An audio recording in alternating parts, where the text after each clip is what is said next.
Hi, good evening, everyone, and welcome to another episode from Pivot in Progress. I'm really excited to talk about today's topic because that is something that is fairly universally experienced by a lot of mid-career and even early career professionals today, which is you are working hard throughout the year. You realize that if you put in all this hard work, you will get promoted or get some reward out of it at the end of the year. But more and more, what we are finding is that it's not really the case. You are seeing other people, getting ahead of you, or perhaps people sometimes who you think are even less deserving who are getting ahead of you, and that's causing a lot of self doubt and confusion. So to discuss that, we have fantastic speaker with us today, who is right behind the stage. I'll be bringing him up just in a matter of seconds. All right, here we go. So we have Aashish Jhunjhunwala with us today. Hi, Ashish. How are you doing? Hi Arjun, I'm doing good. How have you been? All good, all good. I've been obviously following you on LinkedIn for a while. I think we have done this once before, so it's always good to catch up. Thank you for making time for this, Ashish. And the topic that we have for today is quite an exciting one. But I think before we dive into all those things that go with regard to blocking people's career advancement, just a quick intro I think we can do about ourselves. So maybe I can go first for people who don't know me. I am Arjun and I'm the founder of Pivot, where we help people make career transitions if they're thinking about any sort of ambitious move, right? So, not just job hopping from one company to another, but let's say you're thinking about changing your domain, your industry, your level in the organization, certain other types of transitions. That's really where we come in. Each case, we help you land your target role. And yeah, and so we'll talk more about what Pivot does during the course of this conversation, but I'll just quickly turn it over to Ashish. Ashish, if you could just share highlights from your journey and what you do today, that would be great.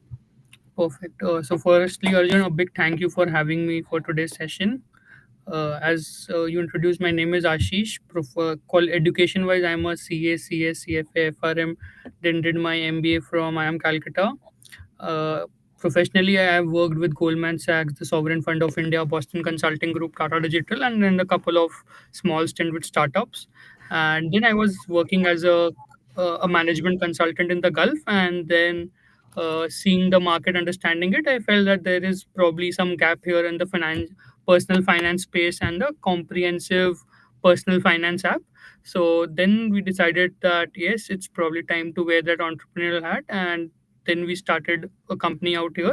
So we are largely a fintech based out of the Gulf region, focusing on solving end-to-end problems from personal finance.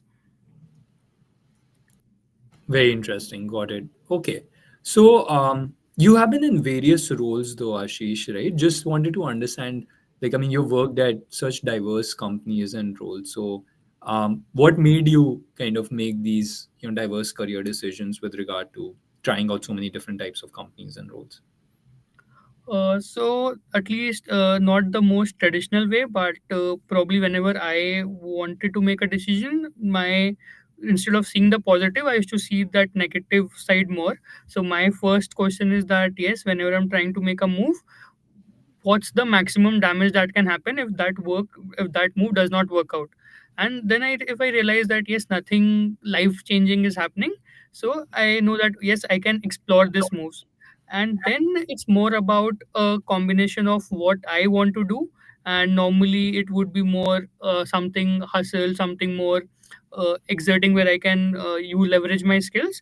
And at the same time, it's also about exploring areas which probably I know about, but I don't have a lot of expertise there.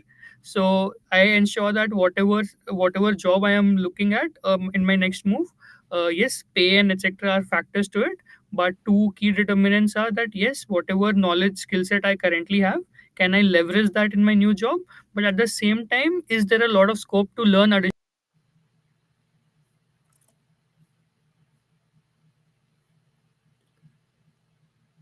I think we are experiencing a minor technical glitch. Ashish, are you there? Oh, I think he's joined again. Yeah, Ashish, hi. Sorry, I think the got disturbed. Yeah, no worries. Please continue. I think you were talking about like utilizing your skill set that you believe fits into the role. So yeah, it's a mix of whether I'm able to leverage my existing skill set to actually further deep dive into it, further improve it, probably moving towards the mastery level. But it's also about how much new skill set can I learn in my new job to actually complement my existing skill set. So I know that till the time I'm able to improve my skill set each passing day, by on the job learnings, uh, market value or my salary will definitely see an increase, and probably it also readies me to a leadership level, readies me for a leadership level in the long run. Hmm. Got it. Understood. That's very helpful. So, Ashish, let's dive into the topic, right? So, I think we are talking about, why are so many people today experiencing, just many more hurdles in advancing their career than they used to. So, just from personal experience, we have worked with thousands of mid-career professionals. So, our focus is slightly more on folks like in their late 20s to early 40s, right? And one of the things we have heard from them is this didn't used to be like this. Earlier there were much more clear goals set, and in terms of the linkage to what the outcomes would be for your personal career trajectory, that was also much clearer. Today what's happening is the goals are still being set, but the outcomes are not directly linked always, and you're seeing that people with lesser experience, sometimes in their mid 20s, they are getting much bigger pay packages, promotions much earlier on compared to earlier days, right? So it's causing a lot of experienced professionals this confusion and self doubt with regard to, okay, why am I not being promoted? Why am I not experiencing the same kind of growth that others around me are experiencing?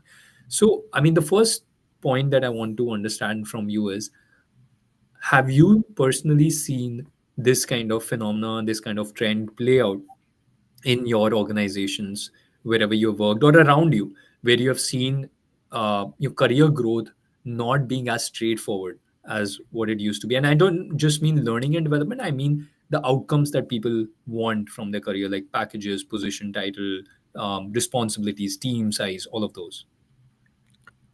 So Arjun, definitely first thing, it's definitely happening. I have seen it in like places where I have worked, and also like if we just probably just zoom out a bit and take any traditional companies or any traditional public sector companies, you would see that, let's say you go to a like a public sector bank, take any bank for that matter, you will see that the person joins as a probationary officer and he knows that he has a fixed career trajectory. Every 3 to 4 years he will get promoted a level, and that's how it always used to work. And similarly with the legacy companies like Birla, Tatas, you would always see that there is significant age gap between each levels, and you knew that until you are seriously messing up, once you spend 2 3 years at a particular level, you will be gradually promoted to the next level. Taking the examples of Tata's itself, Tata's I think launched a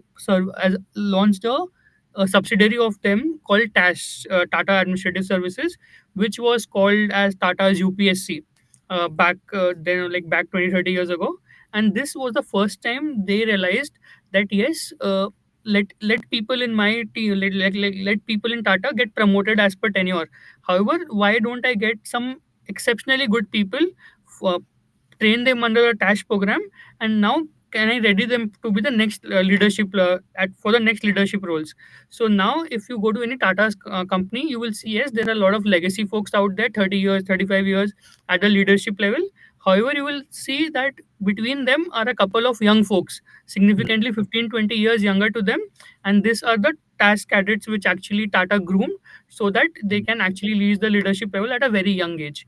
So Mhm. similarly, I have worked on multiple CEO's office role, president's office role, and the roles are significantly different to a traditional role.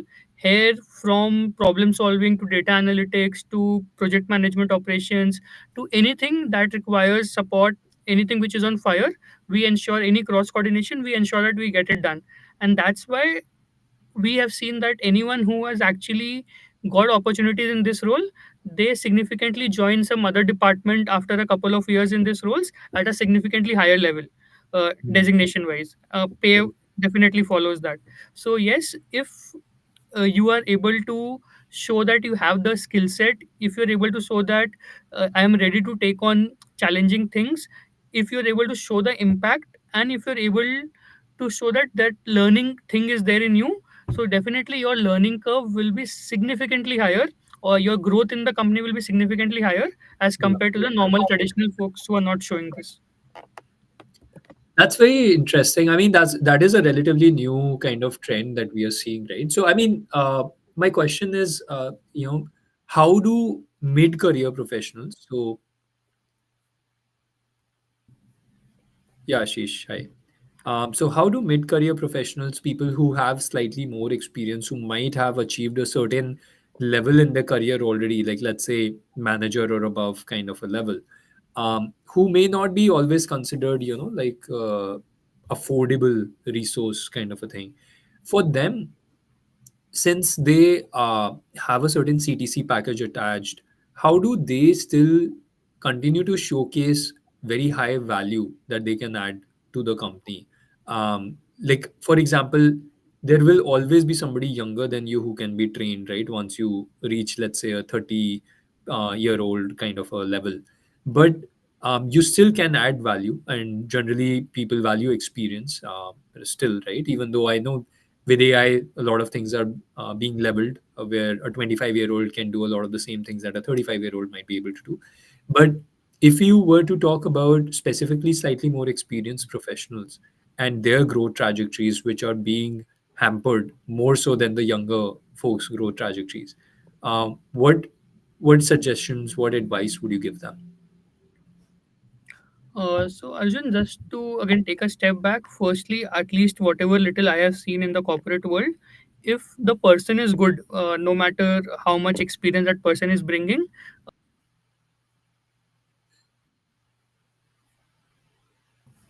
sorry, I'm not sure why it's disconnecting again and again. So like if you are actually good at your job, like even I'm talking from a experienced professional perspective, and you can bring some value to the table, there will definitely be payers for you or takers for you. Yes, everyone knows that probably if I get, let's say, someone instead of 20 years of experience, let me get someone with 5 years of experience and I can get a significantly cheaper price. But there are always takers for the 20-year experience also. What can the 20-year do? Normally people who have, let's say, a lot of relevant experience, they have seen the markets evolve. So probably their first 5 years when they were doing thing, a lot of digital adoption was not there. In the next 10 years of experience, probably AI was not there. So what now they, in my opinion, what they now need to do is to ensure that all the relevant experience they have is matched with the new age skills. And if they are able to marry the two, that is what can do wonders for a company. So if they have, let's say, like a person in HR has 20 years of experience, so now no one can understand employee psychology better than this folks, right? Yeah, However, now if this person starts to understand that yes, Gen Z may slightly be difficult, millennial may slightly be different, and yeah, probably there are a lot of new age technologies coming in, and if he marries his 20 years of experience with the new age understanding and new age technologies, like nothing like it. So I think, and this is something which is I've also seen a lacking in a lot of people. People are used to doing things in a particular manner, have a very strong opinion or belief system that how things should be done, and they are not really open to adapting themselves to changes or the latest market trends. And if they're able to do this, then probably it's not gonna be difficult for them. got it.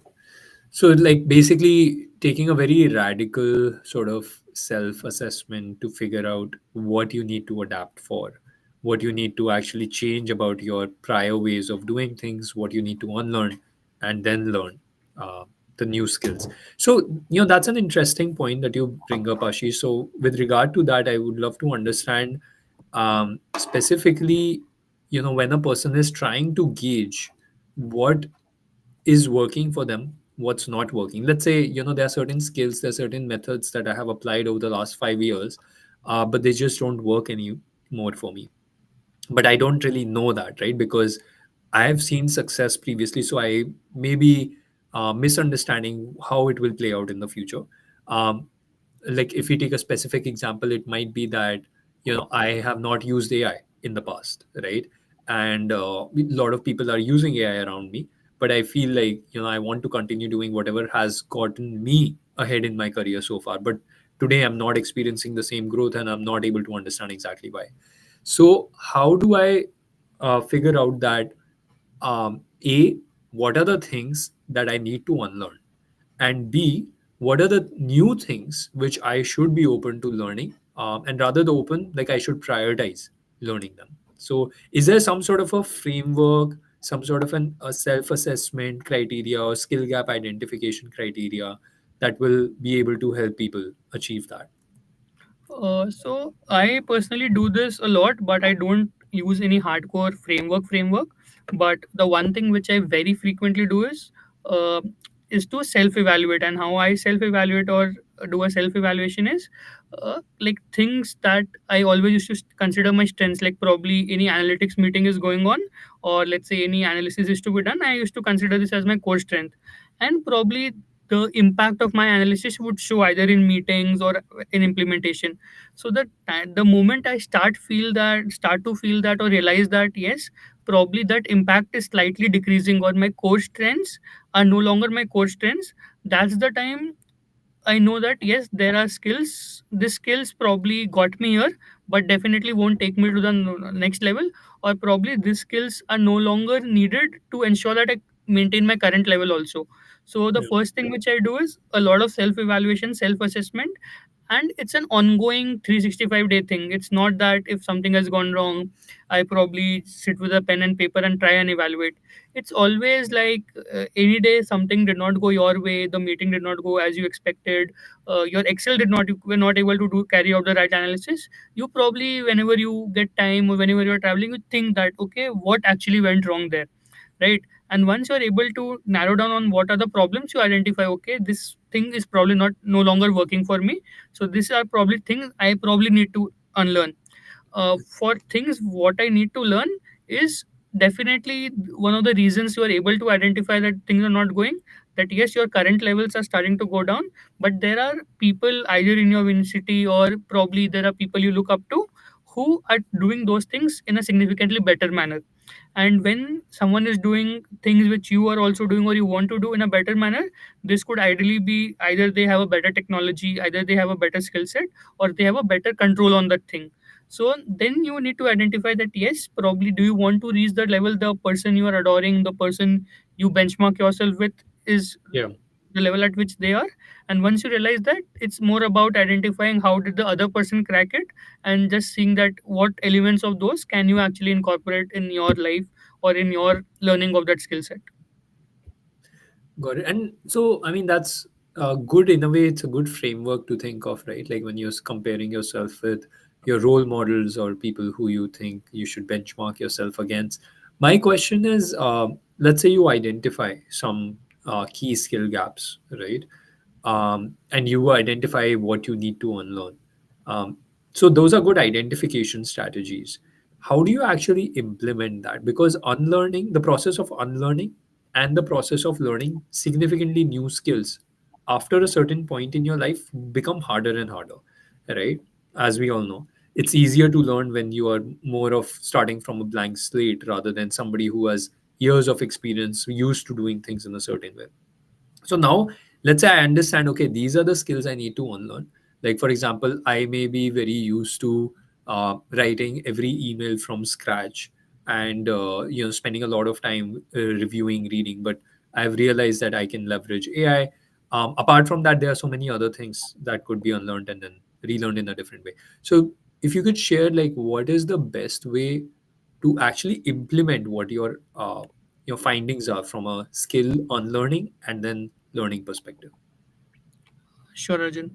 So, Arjun, like probably the AI thing which you mentioned is still a bit technical. So, personally feel technical things to unlearn and learn is still comparatively easier to do the non-technical things. So, I Yeah. will take an example probably which worked for me was uh, public speaking, or let's say presentations where we are not making the presentations but actually giving the presentations in meetings. So till very long, firstly, I was very afraid. I literally used to shiver when the time used to come. And then probably I how did I find that okay, how can I manage? I started that I would probably prepare a script, mug it up, and practice delivering it, and probably deliver it in front of the audience, either in a presentation or in a conference, etc. That went on for quite some time, and it was doing good. But then I started realizing that most of these conferences are no longer uh, one to many deliveries, right? It's about I speak for 2 minutes, then I get a question. So then I realized that yes, this type of setting has started to dismantle me or rattle me, and I cannot hold on to my ground, because the moment I go off script from what I have learned, the this process is no longer working for me. So then I started consciously making an effort that yes,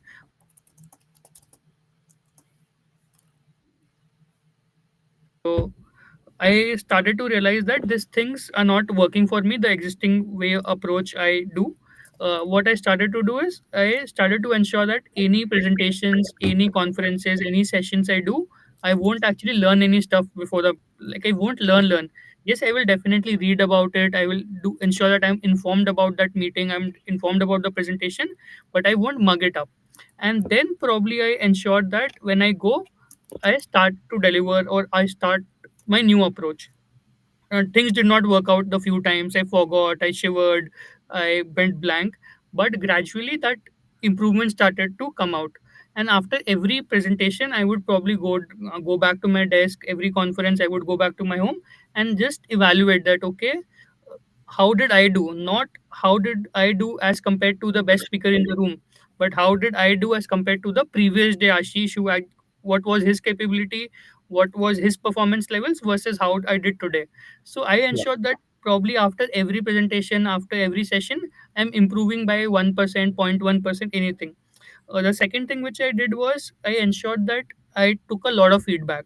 So till date, if I am speaking on a call, if I am attending a meeting, if I am doing a session from home, Yeah. my wife is normally around, and after the session, if she has heard me in the session, I would probably ask her. Like I would have a discussion with her for 5 minutes. Okay, what did you feel? How did I do?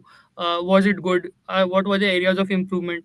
And one of the most common every time she says that yes, you speak a little too fast. And like I know that till date I speak very fast, but if I compare myself to the 1 year old speaking fast, I've significantly improved. And Yeah. that's what I'm looking at. The third thing is after the internal, like probably like people like my wife, my brother, my parents, who would probably be a bit little more uh, candid with me, I ensure that I take feedback from people whom I trust. So probably after the meeting, I would go to my CFO, sir, thank you for your time, etc. How did you think it did go, right? Mike, how was my content? How was my presentation? And they actually seeing that yes, this guy is there to learn, this guy is there to improve.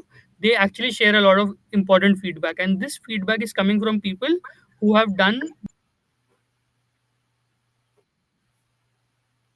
so.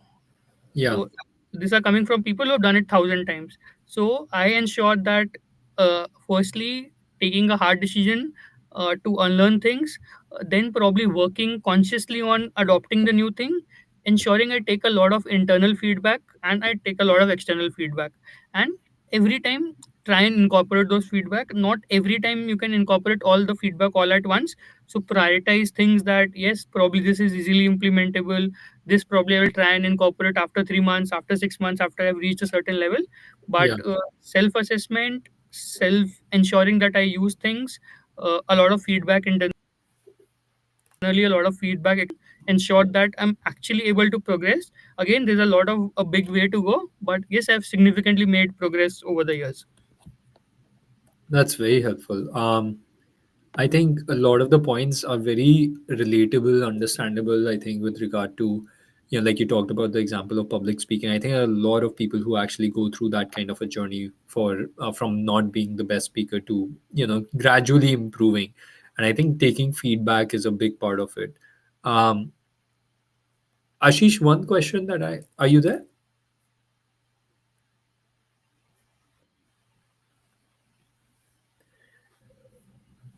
Yeah, Ashish. So one question that I wanted to follow up with was, Um, you talked about getting feedback, right? I don't think getting feedback from the right people really matters. And today, we, underestimate sometimes the power of other people's impact on our careers, right? Apart from a manager, obviously, manager, everybody understands.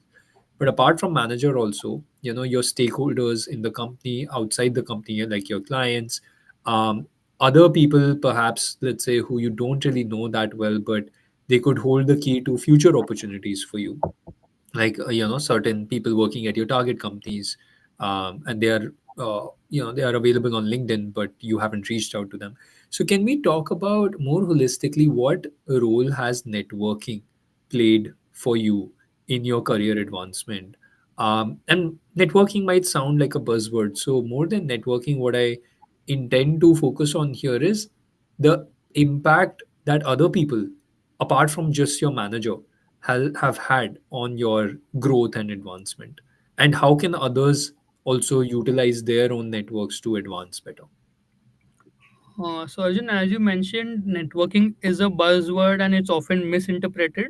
But if I talk about network, one thing which was told to us on my first day at IIM Calcutta was that more than anything, you are becoming a part of an alumni group which you will reap benefits to you throughout your life. Your network is your net worth, and you will realize that throughout your life. By the way, once you have become a IIM Calcutta alum, and this has definitely played out.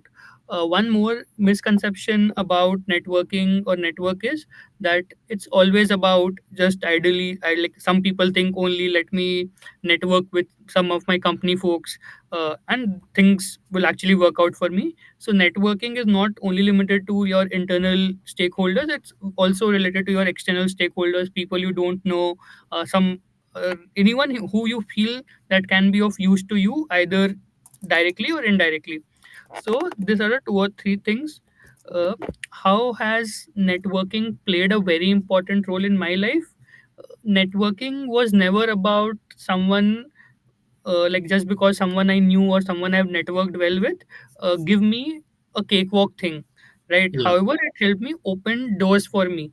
Networking also ensured that whenever I interacted with, let's say, very simply, uh, let's say Arjun, if you would not have done this entire sessions with me, I would not have interacted with you. Just seeing by my LinkedIn profile without my LinkedIn post, your first perception must be okay, this guy lacks personality, this guy is like probably a nerd throughout his life, and probably kaam dhanda kar lega, but I'm not sure if he is the type of guy I can leverage in my company wherever a lot of people are involved, right? So through my LinkedIn, when I started networking with people, I started writing humorous posts, creative posts. People started to realize I interacted with a lot of folks through my LinkedIn post. When I interacted with them more, they realized that yes, beyond my education, beyond my degrees, beyond my work ex, I'm totally a different person. And that's probably when I landed a job at Tata Digital. The interviewers knew me through my LinkedIn, and they knew that yes, this guy has a lot of stuff beyond his degrees. Similarly happened with I joined work for a startup for 6 months. It was a D2C unicorn. I worked as their chief of staff. So the founder told me this, that Ashish, firstly I rejected your profile, that yes, probably you are good for a technical role, but I don't see yourself as a very people friendly, you in a very people friendly role. A chief of staff would require a lot of coordination between CXOs, etc. However, someone told me, sir, I know this guy personally, ek bar do your interview once, you would probably see a different aspect of him. So all of this became available to me because actually they had networked with me in some form or the other, and that networking did not just give me a recommendation. They ensured that through networking I am able to show them a side of me, a skill set, a competence levels, a personality trait, a creativity trait, which probably they would not have seen if not for the networking thing which we engaged in. So networking definitely played a very important role. I normally see people who have impacted me in three categories. Firstly, are my mentors. Mentors are the ones wherever I'm in a difficult situation, wherever I'm not being able to make any crux decisions. These are the people.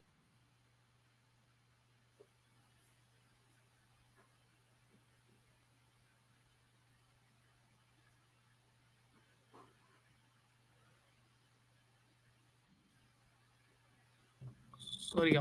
Yeah. So, mentors are the ones which I normally go to whenever I'm seeking an advice. They probably shape a lot of my career journeys, the direction of my career.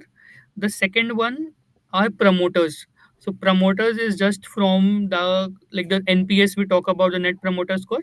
These Yeah. are people whom you never actively tried to influence, but through your interactions with them, now they have become such a big positive of like positive perception of you, that in a meeting room behind your back they would actually be talking good things about you, they will be promoting you, they will actually be like let's say ensuring that a lot of the world knows about you. And the third one is your peer set, whom you interact with a lot on a day to day basis. You get a lot of feedback from them, and Yeah. you try to learn new competence skills, new softer skills from them. So this three people, be it your mentors, be it your promoters, be it your peers, will significantly play your life in your existing jobs. Whenever you're looking for new opportunities, they will again be there to open doors for you. Whether you are able to make the most of the opportunity or not will largely depend upon your skill set, your competence levels, your aptitude, attitude. However, just to ensure that whether you can get a foot in the door, be your mentors, peers, your promoters, everyone will play a lot of impact on there. Yeah, yeah. That's, I think, again, a great structured, thought process to understand what kind of people would impact your career the most. Um, One quick question though, right? Like, I mean, if you don't know who these people are, meaning, you might have a manager and a team, right? That's a given. Well, outside of that, it's not always necessarily given that you have a good mentor, that you have a good, I think, promoter or sponsor, I think is what we would also call it. And I think peers, yes, you can, but like there's so many peers, so you don't know which ones to target. So, how do you typically go about finding the right folks within these categories? Is there any effective manner or strategies that you have identified? Because sometimes this happens organically, right? You may just happen to get lucky and find somebody who's a great fit as a mentor, as a sponsor. But it's not always there. I've met many people who have not been able to despite trying. So, what's the best way? So at least for what has worked for me is I normally track a lot of people, not out of the intent that one day I will make them my mentors, but just because probably I like their career journeys, I like what they are doing currently, and I know that yes, probably this is someone I can at least explore taking advice from. And once I know that yes, probably this is someone I feel comfortable with, either through his content, either through his interviews, either through talking to him. So probably if I know that guy, I will directly approach, hey, I just wanted to speak to you, probably wanted some career guidance, probably just wanted some life guidance. Most of Yeah, the time people are kind enough to actually get that time. Sometimes even if I don't know someone, I would probably drop them a very polite and respectful LinkedIn message that hey sir, I'm this, I'm currently stuck there and I feel you could act as a guiding light for me. I yeah, am reaching out to you specifically because of this XYZ reasons. It would be great if you would just probably take out 10-15 minutes for that call. The moment I send them a structured message saying that yes, this is the reason I'm trying to contact you, and probably when you talk to them for the first time, if you are able to make an impact, the other person is more than happy to continue to be your mentor. Mentor is never like about that, hey Arjun, from tomorrow you're my mentor. It's about if I've interacted with Ankur, if I've interacted with Arjun 3-4 times, if I feel that yes, he's the impact guy I'm looking for, and his advice, his guidance has been actually been valuable to me, and if I've been conveying the same to Arjun continuously, that Arjun, you have been a big plus in my life, etc., then probably you don't I would won't go and tell Arjun, hey Arjun, from tomorrow you are my mentor. But gradually that mentor mentee relationship has begun, and as and when time passes, as and when I keep on disturbing Arjun for his advice, that bond is getting stronger. And yeah. then gradually in my head, Arjun is my mentor. In Arjun's mind, Ashish is like a younger brother, or is Ashish is a dependent guy, or probably I in it may also be that in Arjun's head, Arjun is a promoter or a sponsor of Ashish. That yes, I will probably wherever I see a good chance, I will ensure that I take Ashish's Right. name.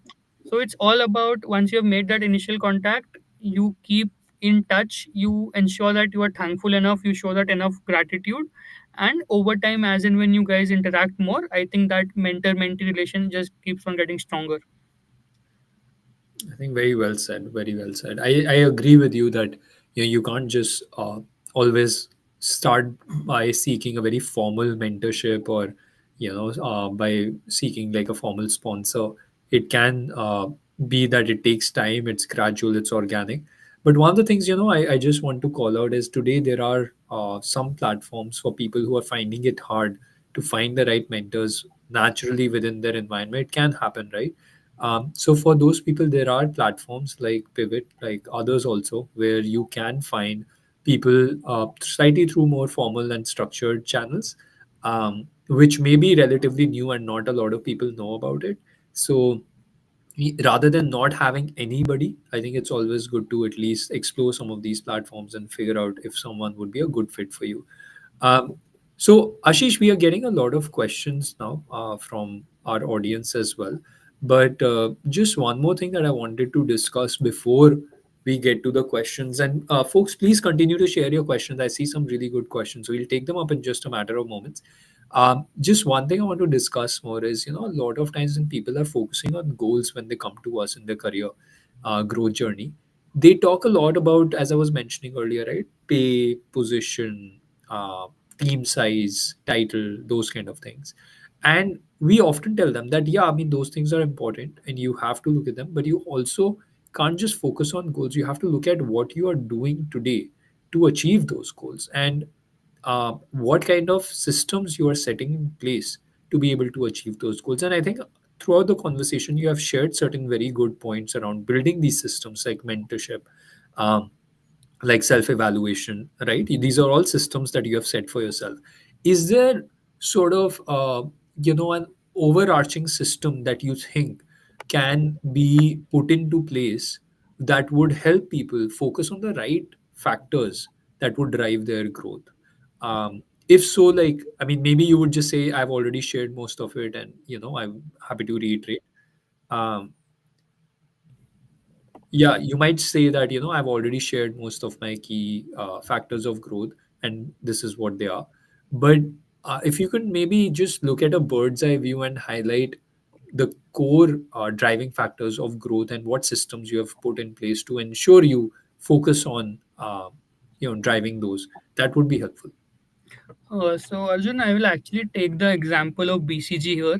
I Okay. joined as a senior associate one. Probably the way it works is that after 2 years you become a consultant, and after 2 years you become a project leader. And normally every level has a different skill set requirement and a different job description to it. When I was going to be becoming a consultant, I knew that yes, consultant is someone I would probably kill it there. More focus on data, more focus on problem solving, more focus on slide making, Excel making. This is my hardcore strength area. However, the whenever I used to see my project leader, who would probably the level which I would be expected to take in 2 years, I saw that probably he is never doing things which I am actually doing the entire day. He would not be crunching numbers on Excels. He won't be doing 100x in a 100 slides in a deck. Probably he wouldn't be actually getting so deep into the content as compared to what I was doing as a SA2 or a consultant. But then I started speaking to him that okay, what do you exactly do, right? Because in a 18 or a 16-hour day job, he is with me for 4 to 6 hours. He's attending different meetings, etc. Then I realized that yes, probably if that's my target goal, that's my goal, like that's the area I want to achieve, I listed out that yes, this is what is expected of a project leader. And then I realized that okay, how different is it from what I do as a consultant. Then I also realized that yes, my skill set which I have as a consultant, definitely I won't be able to survive there. So I, along with like multiple discussions with my project leader, I actually made a path or a journey that yes, this are the three skills which will actually be helpful as a project leader. These are also the skills which I have. These are another six areas which are Yeah. required as a project leader, but I currently don't have. Okay, how do I develop on these six skills? Okay, these are the ways to develop on these six skills. And then probably every quarter I would sit with him and my assessor that, hey, do you think I've made progress here? Okay, if I haven't made progress here, what do you think are ways in which I can actually make progress? So first was if I know that what are the areas I actually need to work on to actually get to the next level or the level which I want to, and then having a very clear path that yes, this is the path which will help me go from A to B. And once that path is made, it's all about ensuring that quarterly, monthly, either through self assessment or through external assessment, not like an appraisal, but like probably an informal chat, that okay, how do you think I'm progressing on my path, so that Yeah, after 2 years I'm the best project leader in the company. So this really helped me back at my BCG days, because I was dead sure that I'm definitely leaving BCG when I become a project leader. But this path ensured me, yes, that even if I stay till the project leader level, I will be able to nail that level as well. So, yeah. just ensuring that you have a very clear path and you follow that path and you continuously evaluate and get feedback that yes, I'm actually progressing, and if I'm not progressing, what are the ways that I can progress on that path. Got it. Very helpful. I think makes a lot of sense. Let's start talking about some of the questions that we are getting. So I think one of the questions we are getting from our audience member, I think Raquel. Raquel's question is that she's in HR and actively seeking opportunities, but the biggest challenge I'm facing is ageism. Yeah. So I think I'll pull up the question so others can see it as well. But basically, this is definitely a big bias that we are seeing, and we started the conversation today also talking about slightly more experienced professionals being compared to younger professionals who are cheaper to hire. They have more new skills, especially when it concerns AI and all. So, I mean, the topic is fairly broad, which is ageism, but can you maybe, again highlight, especially when you're looking for new opportunities, not just within your current firm, if you're competing with, let's say, other younger folks who might have similar skills, a lot of potential, and half the pay that you have, how do you compete today in the market as a mid-career professional? So Arjun, firstly, I personally don't feel that from a company's perspective, they are very wrong in actually, like again, they are coming from a business point of view. However, uh, it's a going in assumption that probably same skill set, two people, definitely lower will be preferred, lower salary will be preferred, or a lower age will be preferred. However, the person who is probably of a little higher age, they have a lot of relevant experience, they have a lot of depth with them. So now the only major thing is that either through interviews or through your CV, you communicate that yes, probably this guy is at a higher half the pay as me, probably this guy has 90% of the similar skills as me, but does this person have the depth with me? Right. So once you play on that depth, that yes, what this guy can do, I can easily do the same thing, but I can do it with a much better manner, I can do it with a much better efficiency, I can do it with a much better accuracy. So either through subtle ways, through your CV, through your interview process, if you're able to communicate that, that really works really well. Because like I have interviewed folks where the going in assumption was yes, if my budget is let's say 1 lakh 100K dollars, and someone I'm getting who can do the job almost 80-90% but is available at half the price, so the initial assumption is that yes, that's my go-to person. But if the other person has ensured that through my interview process, he has given is able to subtly tell me that yes, maybe the skill set is largely the same, but yes, I have seen much more live than him, and this is how it impacts your job, uh, as like this is how it impacts the role you are looking at or you are trying to fill, and this is how I will create more impact. I have Yeah. gone with the other person in the like in the most of the times. So yes, till the time you are able to convey that message that it's not just about similar skills at half the price, but yes, the with higher price comes a lot of additional things, then I think it actually creates a very strong case. Yeah. I think one of the things you really need to highlight, I mean, similar to what you're saying, is your overall experience of managing people, especially if you have done that, compared to folks who might not have. Even though today, if you just manage people and you don't do anything else, chances are you are at a risk. But I think if you have core execution capabilities, and in addition to that, you're good with people skills, and you know how to bring the best out in your team and make sure you retain the best employees. So I think, Raquel, for example, I think you're in HR. I don't know which parts of HR you might be focusing on, but it is important for you to highlight your people skills, how you have been able to create impact through other teams in the organization. which is something not a lot of younger generations can talk about because they don't have that opportunity to manage large teams right away, right? So that is a differentiator that I think you could bring to the table. But apart from that, I think Ashish, your feedback is very relevant in terms of the other skills to highlight. Now, the other question we have here is from Sakib, and it's a slightly longer question, so I'll just read it out, Ashish. Otherwise, it will hide our faces, maybe. Um, so the question is that Sakib has experience in different domains, even though he has been more of a logistics and supply chain enthusiast. And now he's transitioning, trying to transition to his core field. He's saying that he has been in T-shirt careers, but trying to figure out how to get to a mid to senior level role and not just do the execution work, but also the strategy, big picture work. Something, Ashish, that you have done at your prior organizations in a early career of trajectory that you've had.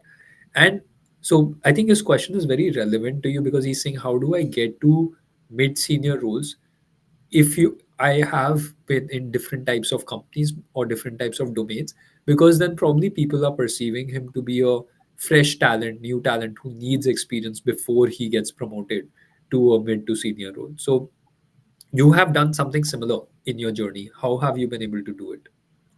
So one thing which really worked for me, so I have, like, let's say, seen the accounting side of investment banks. I have seen private equity. I have seen consulting. I have seen large corporations, and I also seen startups. So one thing which I always ensured that technical depth wise, I did not have depth in any of the fields. So because technically you can't be very deep or can't be very sound by spending 2 years in a company or in an industry or 1 year there. So but one thing which I realized is probably depth I have little, but the width of experience, be it in terms of skills that are replicable, analysis, problem solving, client communication, stakeholder management. So whatever skill sets are there, which probably a normally a person with a lot of technical depth would have, I had much better than him. So I ensured that probably I drilled down, I improved my technical depth to a certain extent, but I ensured that I was kept widening my skill set with. So now, like from a middle management perspective or a mid high management perspective, these are the best kind of folks that yes, you understand what your people below you are trying to sell to you. So you have some amount of technical depth that you are not easily foolable, and at the same time you require a lot of width of skills, communication, stakeholder management, people skills, analysis, strategic view, and etc. So I combined the two of them, and that worked really well for me. So for anyone who is trying to do into this, needs to ensure that yes, if they don't have the technical depth in a particular industry, they try to widen the general skills, the generalist skills as we call it, as much as possible. This could be ensuring that you have a strategic mindset, you have a problem solving approach, your client communication is very amazing, your stakeholder management is very good, you keep on upping your skills by whatever latest trends are there in the market. So as simple as I think Sakib mentioned logistics and supply chain enthusiast, right? So the most newest trend in the logistics and supply chain field is can like how is quick commerce going beyond grocery and tapping into other verticals. How is quick commerce entering into beauty and personal care with Nika delivering in 15 minutes? How is most fashion clothes getting delivered in 60 minutes? Something which was unthinkable of even 6 months ago. So now if I was there again, I may not be the most depth, may not be having the most depth in supply chain, but I know that I have 10 things I can quickly grasp on to how things work for a 90-minute delivery or a 30-minute delivery. I combine the two. I spend 6 months with the organization. I know that I am ready for a mid management promotion right now. So it's just about having, like, slightly staying ahead of the curve and significantly trying to improve your technical depth, but at the same time increasing your generalist width at the same time. I think that was fantastic. Really well answered. Thanks for sharing that perspective, Ashish. I think one question before we wrap up that I have for you, Ashish, is if you could share like one of the biggest mistakes, let's say, that you have made in your career so far. Yeah. What I was saying is, if you can share like any mistake that you have made in your career so far that you feel a lot of people around you have made the same mistake, it's a common pitfall. Um, what did you do that was that pitfall, and how did you learn from it? How did it, after learning from it, how did it help you spur your growth further? So the biggest mistake when I look back at my career, it's largely twofold. Firstly, being very myopic in things, not looking at the big picture, not looking at the long term view, and at the same time having that view that I'm easily getting fed up of the things which I'm doing. Right. So let's say if I am a private equity guy, I did this like 6 deals in a year, I evaluated 10 deals in a year. And now when I'm about to evaluate the 11th, I used to feel like, oh, I'm doing the same thing since the last 1 year. Right. Yeah. So even with consulting, even though the industry would change, I would start getting a perception, yeah, I need to make the same slides, I need to have the same client meeting. Yeah. And so this was one biggest error which I did, that I like did not realize that probably okay, there is may not be a direct learning every day, but there are a lot of small things you learn which actually shape your journey. And the second thing was, it was always so myopic approach, like I had a significantly myopic approach. So whenever, like probably I would end up spending 1 year in a company, and there would be an opportunity in the market which would probably be, let's say, paying me 50% higher, 40% higher, I would make that switch. uh, Gradually what happened, maybe in the short run I earned more than what my peers made, what my college mates made. However, probably now I look back to the guy who actually has stayed back in his company for 5 years, has actually reached that mid management level, and now suddenly his salary is almost equal to me. Now going ahead, my salary would probably be growing at a 5, 7, 10%, but his salary will continue to grow at an exponential rate, and gradually at a point will come that there's a significant gap between the two of us. So the major reason which I am shifting the pay, 5 years down the line, I'm realizing that yes, I am worse off than him. So yes, I till now, when I look back, to a large extent I'm still a generalist. I don't have the technical depth yet, and the pay benefit or the remuneration benefit which I had till date would probably go away in 5 years. Mm. So yes, I when I since I moved to the entrepreneur journey, I am happy those experiences really come in very handy. However, if someone who would have continued with his corporate journey, corporate career or corporate journey, they would have realized that neither did they get technical depth, and they are even worse off from a remuneration perspective. So always have that long term view, that in 5 years, where do you want to reach in 10 years? What's your long term goal? And actually Yeah. ensure that each year, each shift is a step to achieve that long term goal, and not just probably have very short term view of probably some few incremental thousands or incremental dollars. Yeah. I think you have emphasized quite a bit throughout the conversation on the power of mid to long term career planning, right? Having more of a deliberate, consciously planned milestones in your career trajectory as opposed to just kind of going with the flow, and how external factors determine how your career plays out. I think that's very important. I don't think most people do that in their careers, Ashish. So glad that you pointed that out. Um, but yeah, that's pretty much it for today. Ashish, thank you so much for joining me. And to all the folks in the audience who joined us on Thursday evening, right before Independence Day, if you're in India, wish you a happy Independence Day in advance. And thank you again for joining with us. I hope you found something valuable and are able to actually apply that in your career to achieve the growth goals that you might be setting for yourself. And if you do feel this could be relevant for others in your network, do share your key learnings on LinkedIn. I think that can be a great way to spread, these messages that can help many other folks in their careers as well. But yeah, with that, I think we can wrap up today's session. And thank you again, Ashish, for sharing all your experiences and insights. It was really helpful. Thank you, Arjun. Thank you for having me, and thank you everyone for joining. All right.